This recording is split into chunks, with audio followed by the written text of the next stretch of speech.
Well, this is rather a treat. And I'm really blown away by how many of you have come, which is an extra treat.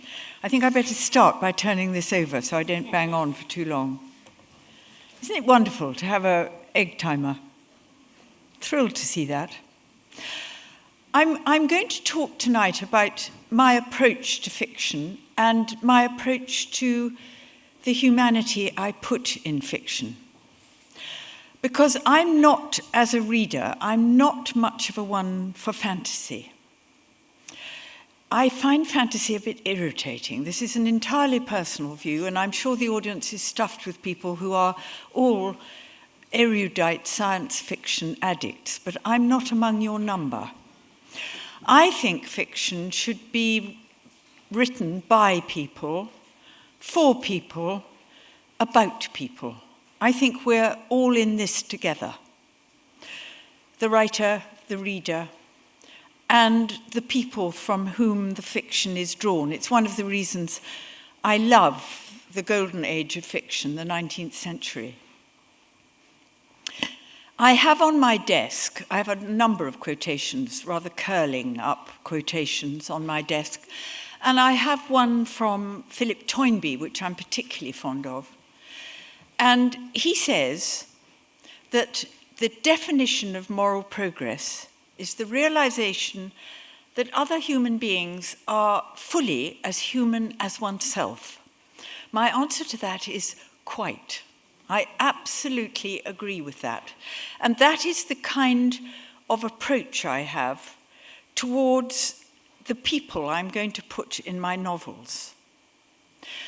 Now, the other realization that is behind all the characters in my novels is to do with that dear old friend, the cliché.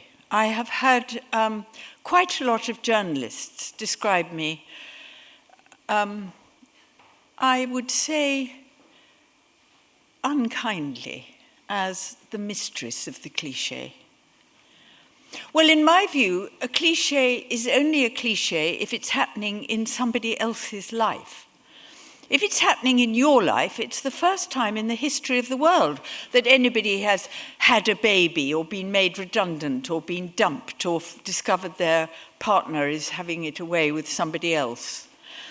I don't think that any of these experiences in life are ordinary. That's why I titled my talk the way I did. Now, apart from Philip Toynbee, I have various other quotations on my desk. And another one that I'm particularly devoted to comes from the man known at home as the real Trollope. It is, in fact, 200 years ago this year that he was born. He was born in the year of Waterloo. And he wrote an autobiography, which I expect some of you have read, which was a peculiar and cantankerous book. And it was published posthumously, and it did his reputation absolutely no good at all, because the Victorians hated the idea. He described writing fiction as being rather like a cobbler mending boots, and the Victorians hated his lack of high-mindedness. They wanted him to be far more sort of arcane and spiritual about the business of writing fiction, not so determinedly work a day. But he said something absolutely marvelous in this autobiography. He was, in fact, a huge fan of Tolstoy's, and Tolstoy loved him too. There's a very nice account of Tolstoy finishing Trollope's novel, The Prime Minister, lying on a daybed in his dacha, and leaping up when he got to the end and shouting at anybody who would listen, "This man Trollope kills me with his excellence," which is a very glamorous compliment to have paid to you. Anyway, I think Trollope felt rather similarly about Tolstoy. And I don't know if he was thinking of something like Anna Karenina, but he wrote in his autobiography that his preoccupation as a novelist was not really with the landscape of the grand passion. He said his task was to chronicle those little daily lacerations upon the spirit. And I think that is wonderful. And that applies to all of us every day. And it gives significance to the extreme, if minor, irritations of just getting through each day. Now, to set aside, as a sort of opposition to that, I have to say that humanity is also, as we all know, capable of sublime and extraordinary things. And that both ends of the pole in humanity's capacities have been dealt with in the past over and over again. In fact, I don't think there's anything to say about humanity that Shakespeare and Sophocles haven't said absolutely magnificently already. All we can do as writers, and I think, regard writers as prophets the way somebody like Coleridge does. I'm going to come back to Coleridge in a minute. He thought poets were definitely prophets and seers. I take a more humdrum view. I think writers are interpreters and translators, novelists, that is, fiction writers.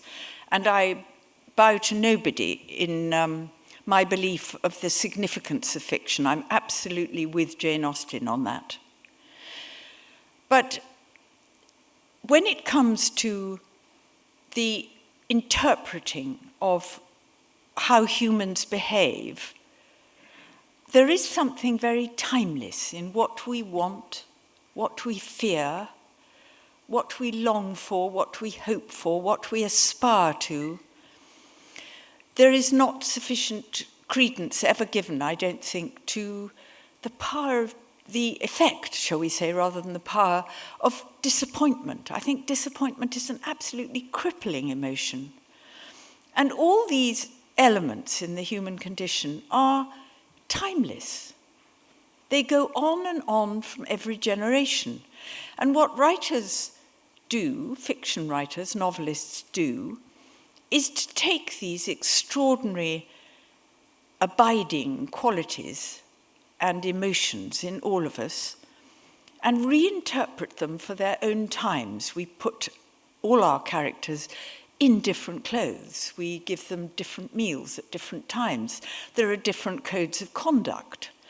There are different ways of looking at things. If you look at 19th century fiction, it was all pre-Freudian, so it was very much governed by codes of conduct, which makes a novelist like the real Trollope enormously prescient in his psychological insight.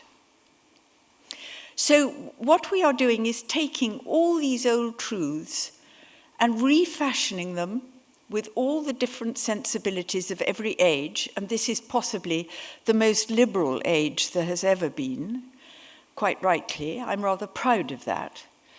And representing them so that all those old truths, those old cliches, if you like, become something novel, experimental, exciting, innovative, because they are new for our times, they are new for us, because we have to discover all these things on our own. And that brings me to Coleridge. Interesting man, nearly, I would say, a genius. I suppose if he'd been a slightly stronger character, he would have been, but he was so swayed by obsessions and addictions. He was rather a leaf in the wind sometimes. But I don't know, I should think a lot of this audience, Antonia, I should think particularly, has read the Biographia Literaria. And in it, Coleridge talks very interestingly about the primary and the secondary imaginations. Now, absolutely everybody on the planet has the primary imagination. That is the power to recognize and to notice all the nuances of life. We have all got this noticing element in our minds, in our personalities, in our brains. But only the poets, said Coleridge, have the secondary imagination. And the secondary imagination is what is given to writers to enable them to filter and reinterpret everything that they have observed for their own times, so that, as I was saying just now, there is this startling, fresh, new quality suddenly to all the old truths. And I'm not sure that I think he's completely right, but I know exactly what he means. And when people come to me and say, you know, I'm longing to have a novel published, and people these days are all longing to have a novel published. Every single person, even if they have a really successful other career, they seem to want to have a novel published. This is what I say to them, that the element in your mind, quite apart from the imagination, that wonderful interpretive tool, but what you have to train is your power of noticing. Because you've got to get the details accurate. You've got to be able to pin down and reproduce in a thrilling and arresting way all the things you notice that people give away, often unthinkingly, by how they move, how they've dressed, how they conduct themselves, what their voices are like, what they're doing. I cannot tell you what a rich field public transport is, because people seem to think they're under a kind of bell jar of invisibility. And modern media has made them all much more eavesdroppable on than they ever were before. I've had novels start because of some extraordinary conversation I've overheard, that people were somehow entirely oblivious, because they were on a telephone, that I was right next to them and could hear every syllable. I mean, I've been party to so many one-sided and fascinating rows, and they go straight into books. I couldn't possibly waste them. I'm at least half Scots, and I'm very economical about absolutely every nugget of research that might come my way. And the research for me is of crucial importance.